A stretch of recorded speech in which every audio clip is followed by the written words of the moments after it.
आज की वीडियो में आपका स्वागत है। आज हम पढ़ेंगे अध्याय 2।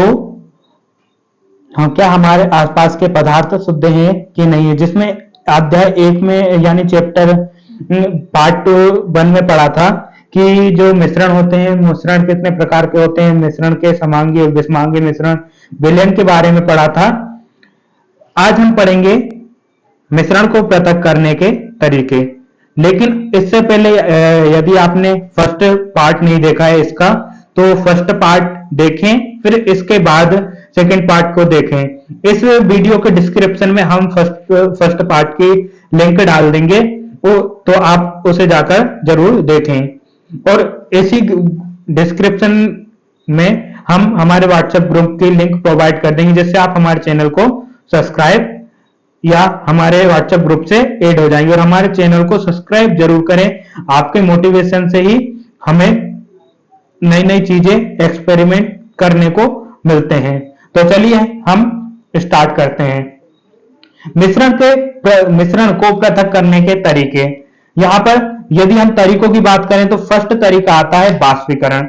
अब बाष्पीकरण क्या होता है? तो बाष्पीकरण के मूल उद्देश्य होता है कि यह मिश्रण दो पदार्थों में से एक पदार्थ को बाष्पीकरण होता है।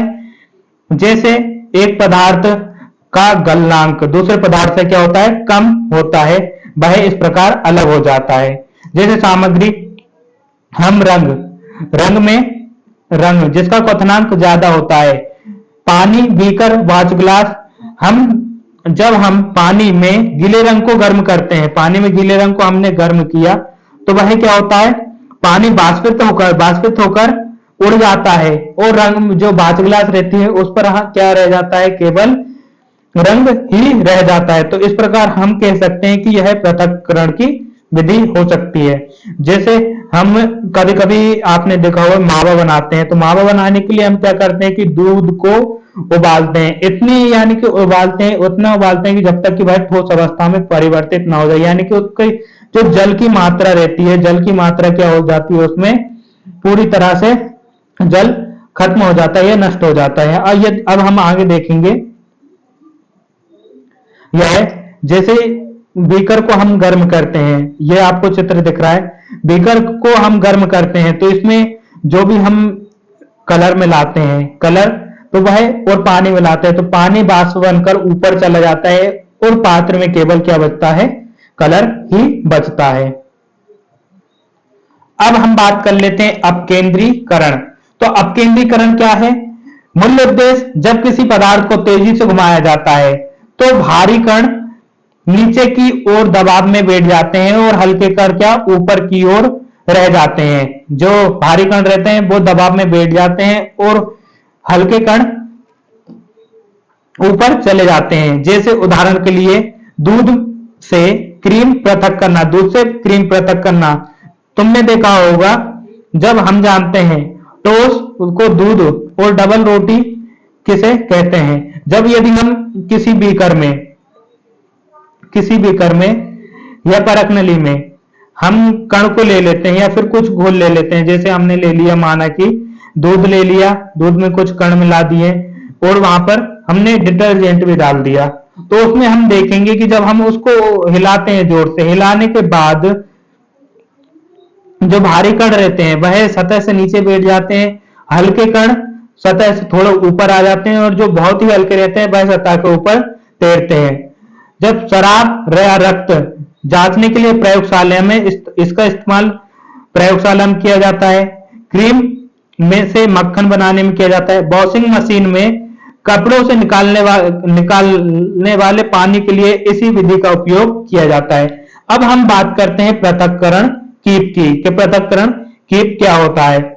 इसका मूल सिद्धांत दो अघुलनशील विलयन में जो आसानी से पृथक हो जाते हैं उसे हम पृथक्करण कीप कहते हैं। उदाहरण के लिए हम इसको एक प्रकार का छानना कह सकते हैं कि पृथक्करण कीप द्वारा पृथक्करण कीप के माध्यम से पृथक्करण कीप जो स्टॉम्प कार्क में खोलने से पानी दूसरे बीकर में इकट्ठा हो जाता है और बीकर में बचा हुआ तेल इकट्ठित कर लेते हैं। अनुप्रयोग, इसका उपयोग हम पानी से तेल पृथक करने के लिए करते हैं। अब इसकी हम सेकंड बात कर लेते हैं, ऊर्ध्वपातन विधि। हमने अध्याय 1 में ऊर्ध्वपातन विधि को भी पढ़ा था कि किसी भी ठोस का बिना द्रव में परिवर्तन हुए डायरेक्ट गैस में परिवर्तन क्या कहलाता है? ऊर्ध्वपातन कहलाता है। यह सेम टू सेम वही है कि ऊर्ध्वपातन का मूल सिद्धांत दो पदार्थों के बीच ऊर्ध्वपातित हो जाता है। यह सीधे क्या गैस अवस्था से ठोस अवस्था से गैस अवस्था में परिवर्तित हो जाता है, जबकि दूसरा ऐसे ही होते हैं। जैसे हमने क्या लिया, उदाहरण के लिए हम कपूर ले सकते हैं। यहां पर क्या ले सकते हैं? कपूर ले सकते हैं। कपूर, अमोनियम क्लोराइड और आदि भी ले सकते हैं, हम उनका उपयोग कर सकते हैं। यह अमोनियम क्लोराइड तथा नमक के मिश्रण को आसानी से पृथक किया जा सकता है इस विधि द्वारा। अब हम इसका उपयोग कपूर, नेपथलीन गोलियां, एंथ्रासिन, अमोनियम क्लोराइड ऊर्ध्वपातन विधि द्वारा अलग किया जाता है। क्रोमेटोग्राफी। अब क्रोमेटोग्राफी क्या है? इसका मूल सिद्धांत किसी मिश्रण में रंगीन यौगिक रजित कणों को पृथक कर सकते हैं। इसे किसी सोखने वाले फिल्टर पेपर की सहायता से जब किसी विलयन के कण दो अलग अलग रंग के साथ जाते हैं तो इसे पेपर क्रोमेटोग्राफी द्वारा पृथक किया जाता है, क्योंकि दोनों रंग में अलग गति से सोखते हैं। यह आपको दिख रहा होगा कि पेपर ये कागज की एक पतली पट्टी होती है, इसमें स्याही का निशान है, कांच की छड़ है, स्याही का निशान दोनों में है। इसके अनुप्रयोग रंग को या डाई को पृथक करने के लिए किया जाता है, क्लोरोफिल से पिगमेंट पृथक करने के लिए किया जाता है, खून से ड्रग पृथक करने के लिए किया जाता है। क्या आप सोचते हैं जब किसी खिलाड़ी को डोपिंग टेस्ट या खून क्यों कराते हैं? अब इसकी हम विधि की बात करें तो विधि हो जाती है कौन सी? आसवन विधि। आसवन विधि क्या है? दो संघटकों के बीच एक क्वथनांक दूसरे क्वथनांक से, यदि यह विधि दो या दो से अधिक अघुलनशील द्रव्यों को अलग करने के लिए किया जाता है। यानी कि यह विधि का उपयोग दो या दो से अधिक घुलनशील द्रव्यों को पृथक करने के लिए किया जाता है। उदाहरण के लिए पानी और एसीटोन के मिश्रण को गर्म किया जाता है, क्योंकि एसीटोन का क्वथनांक कम होता है और यह वाष्पित होकर दूसरी ट्यूब में आ जाती है। यहाँ पर फिर द्रव बन जाती है, वह दूसरे ट्यूब में आने के बाद पुनः द्रव बन जाती है और इस प्रकार एसीटोन बीकर से अलग कर लिया जाता है। जिसमें आप देख रहे हो यह गोल पेंदी का फ्लास्क है। यहाँ पर यह गोल पेंदी का फ्लास्क है। इस गोल पेंदी के फ्लास्क को हम गर्म कर रहे हैं। इसमें एसीटोन और पानी का मिक्सचर है। एसीटोन का जो क्वथनांक रहता है वह बहुत कम रहता है, तो एसीटोन का क्वथनांक बहुत कम रहता है, तो इसको हम गर्म कर रहे हैं। तो यह क्या वाष्प बनकर दूसरे पात्र में जा रहा है और उसमें इसी में संघनित्र लगा हुआ है। संघनित्र का काम क्या होता है कि जो भी वाष्प आ रही है उसको ठंडा करके दूसरे पात्र में भिजाती है। इस प्रकार हम क्या दो घुलनशील पदार्थ को आसवन विधि द्वारा अलग कर लेते हैं। अब हमारे पास आगे ऑप्शन है, नेक्स्ट विधि है नोट। अगर दो संघटकों से ज्यादा संघटक एक ही द्रव में उपस्थित होते हैं तो हमें इसके क्वथनांक पर सबसे पहले ध्यान देना चाहिए कि क्वथनांक इनका कितना है, फिर उस प्रकार से हम अलग कर सकते हैं और इसका प्रवाही आसवन विधि का उपयोग कर सकते हैं ताकि सारे संगठन अलग अलग हो जाएं। उदाहरण के लिए हवा, पेट्रोलियम आदि। पेट्रोलियम को पैराफिन मोम से पृथक किया जाता है। तेल, लुब्रिकेंट, डीजल, केरोसिन, पेट्रोल आदि इन गैसों को पृथक किया जा सकता है। हवा कैसे प्राप्त कर सकते हैं? हवा को भी इस विधि द्वारा पृथक किया जा सकता है। इसके अनुप्रयोग प्रवाही आसवन के अनुप्रयोग क्या है, यह विशेषताएं क्या है? प्रवाही आसवन स्तंभ एक नली होती है। यह सीधे गुटकों से भरी हुई होती है। यह वाष्प को ठंडा संघनित होने के लिए सहायता प्रदान करती है। शुद्ध तेल करने वाले मशीनों को फूड ऑयल से अलग करते हैं। कार्बनिक रस को शुद्ध करने में ऑक्सीजन, द्रव नाइट्रोजन और आर्गन को पृथक करने के लिए प्रभावी आसवन विधि का प्रयोग किया जाता है। यह प्रभावी आसवन की आपको यह चित्र दिख रहा होगा, यह इस प्रकार से करते हैं। अब हम आगे देख लेते हैं क्रिस्टलीकरण। जब किसी मिश्रण के अशुद्धियां दूर करने के लिए पहले से किसी उपयुक्त विलयन में घोलना क्रिस्टलीकरण या द्वारा एक संगठक को पृथक करना होता है। उदाहरण के लिए कॉपर सल्फेट की क्रिस्टल को सल्फ्यूरिक अम्ल में घोलते हैं, फिर गर्म करके विलयन को पृथक कर लिया जाता है। जो विलयन बना है उसे पूरी रात के लिए रखकर छोड़ देते हैं और अतः केवल शुद्ध कॉपर सल्फेट के क्रिस्टल प्राप्त हो जाते हैं, जबकि शुद्ध अशुद्धियां सल्फ्यूरिक अम्ल में ही रह जाती हैं।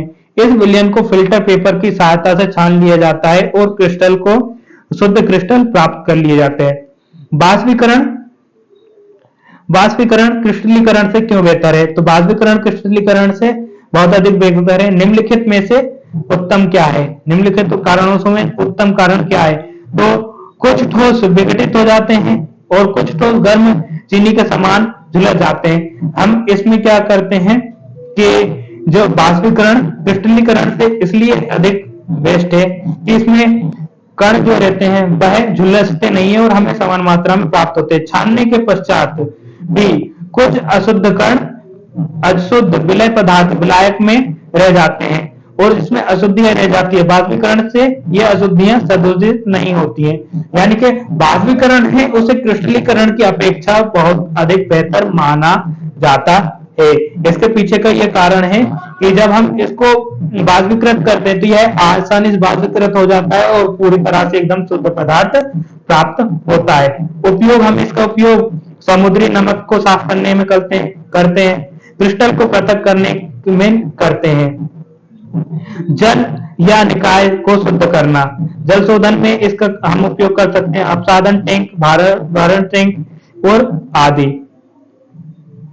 भौतिक एवं रासायनिक परिवर्तन। भौतिक परिवर्तन एक उत्क्रमणीय उदाहरण है। भौतिक उत्क्रमणीय विधि का उदाहरण है, जबकि रासायनिक परिवर्तन क्या अनुत्क्रमणीय विधि का उदाहरण है। भौतिक परिवर्तन के दौरान कोई नया पदार्थ नहीं बनता है। भौतिक परिवर्तन के दौरान कोई भी नया पदार्थ नहीं बनता है। रासायनिक परिवर्तन में नया पदार्थ बनता है। बहुत कम मात्रा में उसमें ऊर्जा तथा प्रकाश ली जाती है, जबकि रासायनिक ऊर्जा में बड़ी मात्रा में उसमें ऊर्जा और प्रकाश ली जाती है। भौतिक परिवर्तन का उदाहरण है लकड़ी का बनना, लकड़ी का पिघलना, बर्फ का पिघलना। लकड़ी कहां से पिघलेगी? बर्फ का पिघलना। और रासायनिक परिवर्तन का उदाहरण है लकड़ी का जलना, रासायनिक परिवर्तन का उदाहरण है। अब हम तत्व की बात कर लेते हैं। तत्व एक शुद्ध पदार्थ जिसे ना तो साधारण पदार्थों में जोड़ा जा सकता है, ना ही किसी भौतिक व रासायनिक क्रिया द्वारा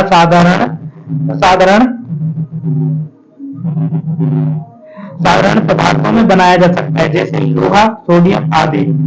तत्व एक ही प्रकार के अणुओं से मिलकर बना होता है। तत्व के प्रकार कितने? 3 प्रकार के होते हैं। तत्व 3 प्रकार के: धातु, अधातु, उपधातु। क्या धातुओं में यदि हम इन सभी में अंतर करें तो धातुएं चमकदार होती हैं, अधातु चमकदार नहीं होती है। उपधातु ऐसे तत्व धातु और अधातु दोनों के गुणों को दर्शाते हैं। चमकदार भी हो सकती है, चमकदार भी नहीं हो सकती है। आघात वर्ध्यता। अब आघात और वर्ध्यता की बात करें तो सहन क्षमता, इन्हें तनने की क्षमता। तो धातु में तनने की क्षमता होती है और यह धातु को खींचकर लंबा तार बनाया जा सकता है, जबकि धातु में आघात वर्तन में ताकत नहीं होती है, यह तन्य नहीं होते हैं बल्कि भंगुर होते हैं। अब हम आगे देख लेते हैं, धातु की बात करते हैं। क्या धातु की बात करते हैं तो धातु सोनेरस होती है, अर्थात यह धातुओं को किसी भी धातु से मारने पर ध्वनि पैदा करती हैं। दोनों यानी कि साउंड उत्पन्न करती हैं धातुएं, और अधातु साउंड उत्पन्न नहीं करती हैं। ये धातुएं ऊष्मा विद्युत के कुचालक होती हैं, अधातुएं ऊष्मा विद्युत के कुचालक नहीं होते हैं। उदाहरण के लिए सोना, लोहा आदि। अधातु के उदाहरण के लिए ऑक्सीजन, फास्फोरस आदि। उपधातु के उदाहरण के लिए बोरॉन, सिलिकॉन, जर्मेनियम आदि। अब हम वेरी मोस्ट आईएमपी प्रश्नों को कर लेते हैं। इस प्रश्न को आप नोट कर लीजिएगा कि मिश्रण और यौगिक में अंतर स्पष्ट कीजिए। यह हर बार पूछा जाता है 3 नंबर के में, 4 नंबर के में। मिश्रण और यौगिक को परिभाषित करते हुए इसमें अंतर स्पष्ट करें। तो मिश्रण, जब तत्व या यौगिक के केवल मिश्रण बनाते हैं, मिश्रण बनते हैं, तो उसे हम क्या बोलते हैं? कोई नया पदार्थ नहीं बनता है, कोई नया पदार्थ नहीं बनता है। यौगिक ऐसे पदार्थ क्रिया करके नए पदार्थ का निर्माण करते हैं, यानी कि मिश्रण में कोई नया पदार्थ नहीं बनता है, यौगिक में कोई नया पदार्थ बनता है। मिश्रण नए पदार्थ का निर्माण नहीं करता है, इसका संगठन परिवर्तनीय होता है। यौगिक में यह नए पदार्थ बनते हैं, अपने द्रव्यमान के अनुसार निश्चित अनुपात में ही होता है। यौगिक निश्चित अनुपात में होते हैं, मिश्रण निश्चित अनुपात में नहीं होता है। थर्ड पॉइंट की बात करें, मिश्रण में उपस्थित घटक वह अपने गुणों को दर्शाते हैं, जबकि इसमें नए पदार्थ के कारण गुणधर्म की पूरी संरचना भिन्न हो जाती है। पूरे यानी कि जो गुणधर्म होते हैं वह परिवर्तित हो जाते हैं। मिश्रण घटकों में भौतिक विधियों द्वारा पृथक किया जा सकता है, मिश्रण को भौतिक विधि द्वारा पृथक किया जा सकता है। यौगिक को रासायनिक विधि द्वारा पृथक किया जा सकता है। मिश्रण के उदाहरण है लोहा, गंधक का मिश्रण आदि। और इसका यौगिक का उदाहरण है गंधक, लोहा आपस में क्रिया करके आयरन सल्फाइड बना लेते हैं। यह आयरन सल्फाइड बना ले रहा है क्योंकि अपने गुणधर्म ही चेंज कर ले रहे हैं, जबकि मिश्रण ऐसा नहीं करता है। अब हम आगे देख लेते हैं स्थिर अनुपात का नियम। अब कक्षा 11वीं में हमने इन 5 नियम के बारे में पढ़ा है। रासायनिक संयोग के 5 नियम होते हैं। एक तो हो जाता है हमारा द्रव्यमान संरक्षण का नियम, स्थिर अनुपात का नियम, गुणित अनुपात का नियम, गैलोचेक का गैसीय संयोजन नियम और आवोगाद्रो का नियम। स्थिर अनुपात का नियम रासायनिक यौगिक में द्रव्यमान के अनुसार जो यौगिक रहते हैं उनका अनुपात सभी स्थान पर एक समान होता है, वह चाहे किसी भी स्थान से लिया गया हो। जैसे H2O, इसमें हाइड्रोजन और ऑक्सीजन का अनुपात 1:8 होता है। यह हम किसी भी स्थान से लें, इसका अनुपात परिवर्तित नहीं होता है। अब हम बात कर लेते हैं द्रव्यमान संरक्षण का नियम। तो द्रव्यमान को ना तो उत्पन्न किया जा सकता है, ना ही नष्ट किया जा सकता है, इसे एक रूप से दूसरे रूप में परिवर्तित किया जा सकता है। आज की वीडियो में हम इतना ही कवर करेंगे, और इसके आप नीचे प्रश्न दिए गए तो आप स्वयं से हल करें और हमें बताएं कि आप स्वयं से कितना हल कर पा रहे हैं कि नहीं कर पा रहे हैं। और वीडियो में एक प्यारा सा कमेंट जरूर करें कि जो मोमबत्ती का पिघलना रहता है, मोमबत्ती का जलना, रासायनिक परिवर्तन का उदाहरण है कि भौतिक परिवर्तन का उदाहरण है। और वीडियो कैसे लगे, वीडियो के बारे में आप सजेशन करें, हमें कमेंट करें, जिससे हमें मोटिवेशनल मिलता है कि ऐसी ही वीडियो हम कंटिन्यू आपके लिए लाते रहें। और कल हम पढ़ेंगे अध्याय 3 इसका, कक्षा 9वीं का। तो वीडियो को ज्यादा से ज्यादा शेयर करें। देखने के लिए धन्यवाद।